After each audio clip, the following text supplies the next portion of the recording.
Bom dia, pessoal. Vamos para mais uma videoaula de língua portuguesa.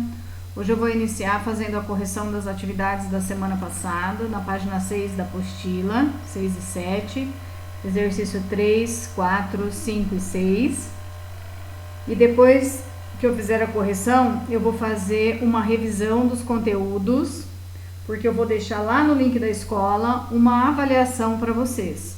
Então, antes, de vocês realizarem a avaliação, eu vou fazer uma revisão dos conteúdos que eu vou cobrar nesta avaliação, tá certo? Então, vamos lá. Primeiro para a correção da semana passada. Peguem a apostila de vocês na página 6.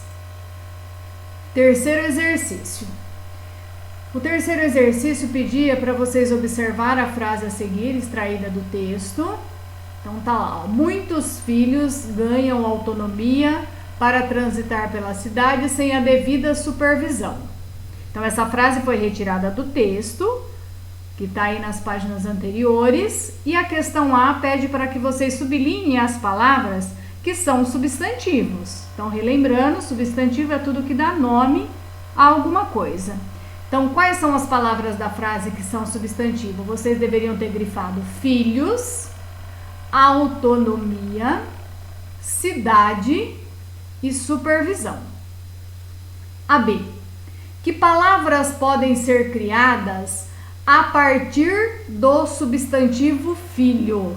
Então, lembra que eu expliquei para vocês a respeito do substantivo primitivo e derivado? Filho é um substantivo primitivo. Que outras palavras eu posso formar a partir da palavra filho, E formar assim um substantivo derivado. Então, aqui eu coloquei algumas sugestões. É lógico que vocês podem ter formado outras palavras. Então, de filho eu posso formar filhote, filharada, filhinho e etc, tá? Aqui, ó, na apostila de vocês, ao lado desse exercício 3, tem uma explicaçãozinha. A estrutura comum a uma série de palavras é chamada de radical. Ele é o responsável pelo significado básico da palavra. Então, se eu observar aqui, ó, nessas três palavrinhas que eu formei, filhote, filharada e filhinho, ela tem uma partezinha que é comum em todas as três. Que parte que é? Que você aí vai estar respondendo a questão C. O que tem de comum nas três palavras? O radical filho. Aqui, ó, F-I-L-H. Vocês podem ver que ele se repete nas três palavras. Então, essa parte comum entre as palavras é o que eu chamo de radical. É possível afirmar, então, que, aí vocês deveriam completar, filho é substantivo primitivo e filhote, filharada e filhinho são substantivos derivados, Por quê? Porque eles se originaram a partir da palavra filho, que era a palavra primitiva. Então, completem aí. Agora, o exercício 4 pede para vocês completarem o quadro de acordo com a classificação do substantivo. Então, eu tenho a frase: o Ministério da Infraestrutura acaba de lançar uma nova campanha com foco na prevenção de acidentes em rodovias. Eu tenho duas palavras grifadas: ministério e foco. Qual é primitiva e qual é derivado? Qual é substantivo primitivo e qual é derivado? Então, foco é substantivo primitivo. Ministério é substantivo derivado. A palavra ministério, ela é derivada porque ela vem de uma outra que já existia. Qual é? Ministro, isso mesmo. Então, vamos lá. Agora a questão A. Qual é o radical do substantivo derivado presente na frase? Se eu falei para vocês que ministério é derivado da palavra ministro, qual seria o radical? Qual seria a parte comum da palavra que se repete nas duas? Então, vocês vão completar aí, ó, ministre, tá certo? Que seria o radical. Qual é a palavra primitiva desse substantivo? Eu já falei, Ministro. C. Apresente uma palavra derivada do substantivo primitivo destacado na frase acima. Então, qual foi o substantivo primitivo? Foco. Tá aqui, ó, nós completamos. Eu quero uma palavra derivada, um substantivo derivado de foco. Então, vocês poderiam ter colocado focalização.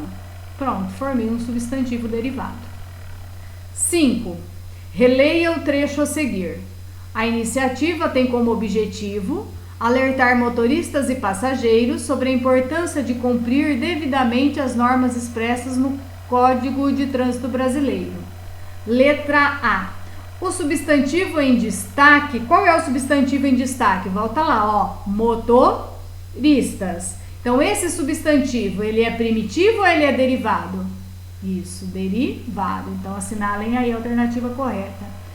Qual é o radical dessa palavra? Qual é a parte comum? Moto, tá? Vocês vão ver que ele vai se repetir. Então, esse é o radical. Aqui, gente, do lado eu tenho a explicação do que é um sufixo, que eu já expliquei na aula anterior para vocês. É um elemento que se coloca depois do radical, sempre depois do radical, né? De uma palavra primitiva. E aí é lógico, quando você acrescenta esse sufixo, você vai alterar o sentido dessa palavra primitiva. Você vai dar a ela um novo sentido, um novo significado. A C. Que parte sobrou após a retirada do radical? Então, se você pegar a palavra motorista, se você tirar o radical, o que sobrou? Sobrou ista, né? Então, cite outros exemplos de palavras com este sufixo, com essa terminação aqui, ó. Então, aqui eu coloquei manobrista e ciclista. Vocês poderiam ter usado outros exemplos, isso aqui é só uma sugestão. Exercício 6. Os sufixos podem alterar o sentido de uma palavra. Aqui pede para vocês pesquisar, né? Ó, pesquise sufixos que formam diminutivos ou aumentativos e apresente exemplos de palavras. Aqui eu vou dar algumas sugestões, vocês podem ter encontrado outros, tá? Só sugestão, não precisa apagar se vocês colocaram outros. Então, diminutivos, eu coloquei o sufixo inho ou inha, tanto faz, né? Masculino ou feminino. E aí, a partir desse sufixo, eu posso formar a palavra casinha, robozinho, gatinho. Tá vendo que todos eles terminam em inho ou inha. São palavras derivadas. Casinha é um substantivo derivado de qual? De casa. Robozinho, de robô. Fica óbvio, né, gente? Gatinho, de gato e assim por diante. Eu também poderia pegar o diminutivo eco, né? Ou eca. E tenho como exemplo jornaleco, soneca. Ou então, eto ou eta. Saleta, poemeto, que também significa dar o sentido de diminutivo para a palavra. Aumentativo, eu peguei o on, garotão, casarão. Ona, mulherona, caixona. Aço, filmaço, amigaço. Então, são alguns exemplos, algumas sugestões. Tá ok? Nós vamos parar por aqui, fiz a correção. Depois viria o texto normativo, mas na apostila nós não vamos dar sequência hoje no texto normativo. Vocês não terão atividade na apostila esta semana, só farão a correção. Agora nós vamos aqui, ó, relembrando, lembra que eu falei? Vou fazer um resumo de tudo aquilo que a gente já viu para vocês irem até o link da escola e fazer a avaliação que eu deixei lá. Então, o primeiro assunto que eu quero relembrar com vocês é a parte da transitividade e intransitividade verbal. Esse assunto nós vimos enquanto nós estávamos com as aulas presenciais ainda, então vamos relembrar. Lembra que eu falava para vocês que todo verbo transitivo, ele não tem sentido completo. Eu leio a minha frase até o verbo, mas ela não possui um sentido completo. Eu preciso de um complemento para que essa frase, essa oração, possa ter um entendimento, possa ter sentido completo. E o verbo intransitivo não. Ele não precisa de complemento. É aquela oração que eu leio o verbo até chegar, ali eu leio a oração até o verbo e ela já me passa uma mensagem. Eu já tenho um entendimento acerca do que a frase está me dizendo. Então, verbo transitivo, pede complemento.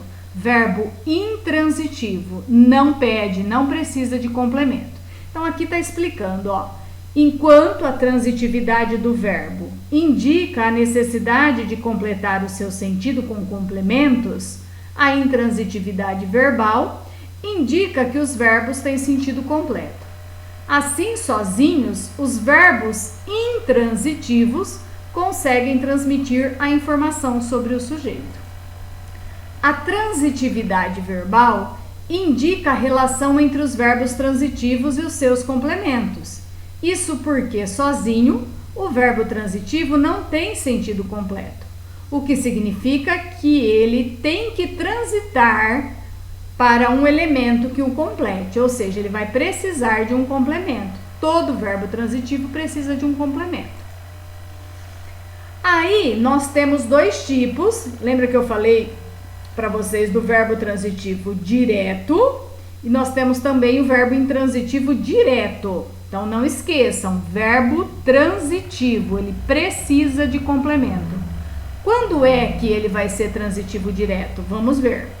Verbo que não tem sentido completo e precisa de um complemento, geralmente introduzido sem preposição. O verbo transitivo direto, ele pede um complemento e esse complemento ele é ligado ao verbo sem preposição. Que conclua o que ou quem. Lembra que eu falava para vocês? Toda vez que eu fizer a perguntinha o que ou a perguntinha quem para o verbo, significa que o meu verbo é verbo transitivo direto. Esse complemento, que vai ser a resposta que eu vou ter, é chamado de objeto direto. Olha aqui alguns exemplos. A mesa 3 pediu a carne bem passada. Qual é o verbo? Pediu. Se eu disser assim para vocês, a mesa 3 pediu, deu para entender, gente? Vocês vão me perguntar, pediu o que, professora? Então, se ele não tem sentido completo, significa que ele precisa de complemento. Pediu o quê? A carne. Então, o verbo precisa ou não precisa de complemento para ter um sentido a frase? Precisa. Olha a perguntinha que eu fiz para o verbo. O quê? Portanto, é um verbo transitivo direto. Terminei a análise. Qual é o verbo? Terminei. Se eu chego e digo para vocês, pessoal, terminei. Vocês vão falar para mim, terminou o quê? Né? Porque quem termina tem que terminar alguma coisa. Terminei o quê? A análise. Então, o verbo, ele pede um complemento, ele precisa de um complemento. Portanto, verbo transitivo direto, porque ele está aqui, ó, ele está pedindo um complemento e não tem preposição. A perguntinha que eu fiz para o verbo. O quê? Agora sim, entendo meus pais. Qual é o verbo? Entendo. Agora sim, entendo. Entendo quem? Ó, outra pergunta que é característica do verbo transitivo direto. Perguntinha quem? Entendo quem? Meus pais. O verbo transitivo indireto é o verbo que também não tem sentido completo, ele precisa de um complemento que conclua com quem, de que, ou de quem, em que, para que, ou para quem, por quem, acompanhado de preposição obrigatória. Então, vocês vão observar que toda vez que o verbo estiver ligado ao complemento através de uma preposição, eu chamo ele de verbo transitivo indireto. Então, e o complemento desse tipo de verbo ele é chamado de objeto indireto. Aos exemplos. Não acredito no que ele diz. Verbo acredito. Não acredito. Vocês vão perguntar para mim o quê? Não acredito no que? No que ele diz. Olha a preposição aqui, ó, que liga o verbo ao complemento. Então, se existir uma preposição para ligar o verbo ao complemento, significa que o verbo é transitivo indireto. Esperei-lhe pacientemente. Esse lhe aqui, ó, esperei-lhe. Quem é esse lhe? Esperei por quem? Por ele ou por ela, né? Esperei-lhe. Então, esperei por quem? Por ele ou por ela. Então, se eu fiz a perguntinha por quem, verbo transitivo indireto. Podemos ir com você? Podemos ir com quem? Com você. Verbo transitivo indireto. Ó, a preposição aqui, ó. O com, né? Então, gente, uma das maneiras mais fáceis de eu identificar se ele é direto ou indireto, eu já falava isso para vocês em sala de aula, é através da perguntinha, né? Geralmente, quando eu faço a perguntinha o que para o verbo, a perguntinha quem, significa que ele é transitivo direto. Qualquer outro tipo de perguntinha que eu faça para o verbo, ele vai ser transitivo indireto, porque aí surgem vários outros tipos de pergunta de acordo com a preposição que eu tenho para ligar o meu verbo ao complemento. Certo? Agora eu vou falar de um outro assunto. A oração possui dois termos essenciais, o sujeito e o predicado, que nós também já vimos nas nossas videoaulas, sujeito e predicado. O sujeito é o ser sobre o qual se declara alguma coisa. É de quem ou do que eu estou falando. E o predicado é o que se declara a respeito do sujeito. É o que eu falo a respeito do sujeito. Então, aqui eu coloquei o exemplo, ó. As crianças brincavam despreocupadas. Eu tenho que pensar assim, ó, de quem é que eu estou falando? As crianças. Então, as crianças é o meu sujeito. E o que é que eu estou falando das crianças? Eu estou dizendo que elas brincavam despreocupadas. Então, brincavam despreocupadas é o predicado. Toda vez que eu retiro o sujeito da oração, tudo que sobrar nela é predicado. Depois, nós vimos também notícia, que é um gênero textual jornalístico que está presente em nosso dia a dia, sendo encontrada principalmente nos meios de comunicação. Aqui tem o roteiro da notícia. O que eu encontro geralmente dentro de uma notícia? Eu encontro o que é o fato, a ação, né, o enredo. Quem, que são os personagens, protagonistas e antagonistas, personagens principais e secundários. Como, ou seja, o modo como se desenrolou, como as coisas aconteceram, né, os fatos, a ação. Quando essa notícia, né, em que época, em que momento que ocorreu o fato. Eu vou também encontrar o onde, que é o lugar da ocorrência, o porquê, que é a causa, né? Razão, o motivo daquilo. E muitas vezes eu encontro até o por isso, né? Que é o resultado ou a consequência, né, de tudo isso. Então, ó, aqui tem uma observação, nem sempre todos esses elementos estão presentes, salvo quem e o que, né? Sem os quais não tem narração. Esses dois aqui, ó, são essenciais, mas geralmente, pode ser que eu não encontre os dois últimos, mas os outros geralmente eu vou encontrar dentro de uma notícia. Tá ok? Então, foram esses 3 itens que eu relembrei com vocês: a transitividade verbal. Verbo transitivo, ele pede complemento. Verbo intransitivo, ele não pede complemento, ele tem sentido sozinho. Eu posso parar minha frase nele, que ele já apresenta o sentido completo. Sujeito e predicado, e agora a notícia. Então, são sobre esses 3 assuntos, tá, que nós já estudamos, é que eu montei a avaliação para vocês, que vocês vão encontrar lá no link da escola. Tá ok, pessoal? Então, é o seguinte, como a única atividade para vocês realizarem hoje vai ser a avaliação, eu quero que vocês entrem no link da escola e copiem a avaliação do jeitinho que ela está lá, tá? Tem um texto que é uma notícia, mas ela é bem curta, eu quero que vocês copiem as questões, respondam para poder estar entregando a semana que vem. Então, essa avaliação eu quero que vocês registrem ela numa folha, né, com o nome, o número certinho de vocês para entregar para a escola, mas eu quero que vocês copiem exatamente do jeito que eu deixei lá no link, ok? Então, por hoje é só, né? E até mais.